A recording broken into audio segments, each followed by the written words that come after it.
Assalomu alaykum, orzuyim tam pishiriq ikkinchi qaror.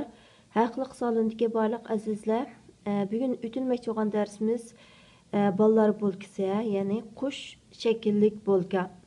Buning ketilgan materiallar bo'lsa, undan yarım kilo un, ya'ni 500 gram, yarım kilo un, shakardan 40 gram shakar, tuzdan kichik bir qo'shiq tuz, 10 gram xamir turush, sun'iy xamir turishdan 10 gram va undan keyin zaytun yağı.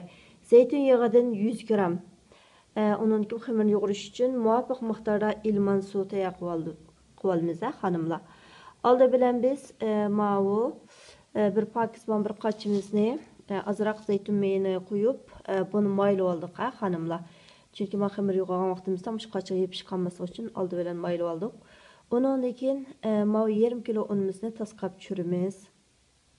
Mana qizlar, ma unni tasqab mana tushirib oldik. Chunki buni tasqab qilsak, ma bo'lkimiz shunchalik yaxshi ko'pib o'xshaydi, xonimlar.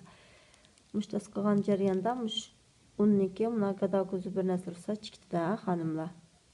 Mana tasqagan unimizga endi ma 40 gram shakarimizni solamiz.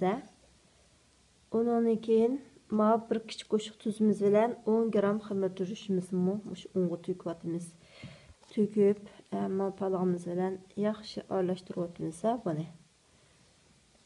Buni yaxshi aralashtirib olgandan keyin, undan keyin 100 gram zaytun yağimizni qo'yamiz. Qo'yib, mana azroq olib qolamiz, xonimlar. Azroq olib qoldik, keyin bo'lkin ustini maylaydiga. Endi buning ustiga ilmon suyimizni qo'yamiz. Ilmon suyini jiq qo'yotmaymiz, xonimlar. Azroq qo'yamiz. Azroq qo'ygandan keyin ko'z mo'ljali bo'yicha buni aralashtiramiz. Aralashtirib, xamir qilamiz, xonimlar.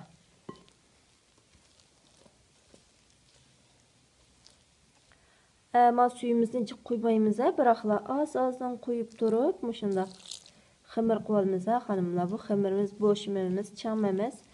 Lag'man xamirda xamir qilsak bo'ldi, xonimlar. Mana ham qo'limiz bilan ishlasak bo'ldi. Palaq bilan yaxshi aralashtirib olgandan keyin, undan keyin qo'limizni tiqib turib, xamirni yo'g'irib oldik, xonimlar. Bu bo'sh emas, chang emas, bir xil normal xamir bo'ldi. Bek bo'sh bo'lib ketsa, qush shakl chiqarganda yaxshi chiqmay qoldi. Bek qattiq bo'lib ketsa, bo'lkin ko'pishi ta'sir etadi, xonimlar. Ham buni ustini yepib, 1 soatdan 1,5 soat atrofida issiq joyda bo'ldiramiz. Mana xamirimizni yepib qo'ydik. Assalomu alaykum aytsanlar, mana bizniki qo'yib qo'ygan xamirimiz 1,5 soat ichida shunaq bo'ldi. Buni olamiz endi, buni elib, osh taxtimizga un sepib, uni ustiga qo'yamiz. Uni ustiga qo'ygandan keyin, uning ustiga yana azroq un sepib turib, buni qaychilansa, bizniki bu bo'lkimiz shuncha o'xshaydi. Hozir bir qo'l ishlagach shunaq bo'lib qoldi.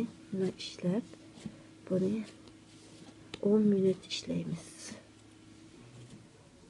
10 minut ishlab, buni xamir holatiga kelib, oqiga yondirib, xamir holatiga ekib olgandan keyin, buni kichik zugulchi qilib uzib olamiz, xonimlar.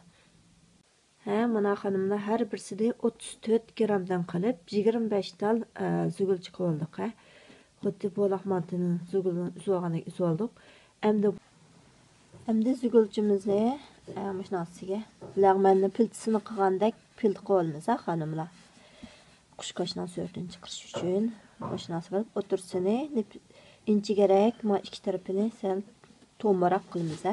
Buni qilib bo'lgandan keyin uni shunday yo'gaymiz. Mana yo'gab, ma tarafini qo'riq qismi qilamiz. Ma tarafimizga qushqochning beshini yasaymiz, xonimlar, mashinasi qilib. Undan keyin maya qo'yib, qo'riq qismini mush pichoqning yordamida mana kesib, mana shakl chiqaramiz. Undan keyin ma bosh qismini mana qo'ygan tiqamizmi? Buningga ma pichoqning yordamida tush tishimiz. Ikki tarafi tush tishib, ko'zning o'rnini tishimiz.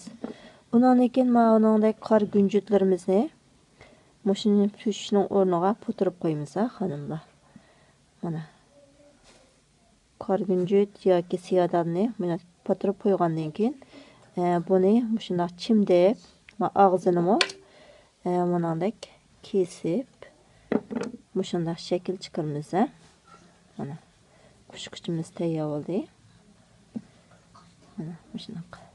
Buni duxovkamizning listiga ratlik tizib qo'yamiz. Mana xonimlar qushquchimizni tayyor qo'ygandan keyin buning ustiga tuxumning serig'i bilan 2 qoshiq sutni aralashtirib milaymiz.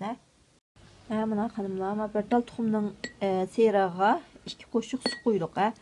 Su qo'yamdiq yoki sut qo'yamdiq. Mushu tuxumning eqini chavolmiz, chevelib.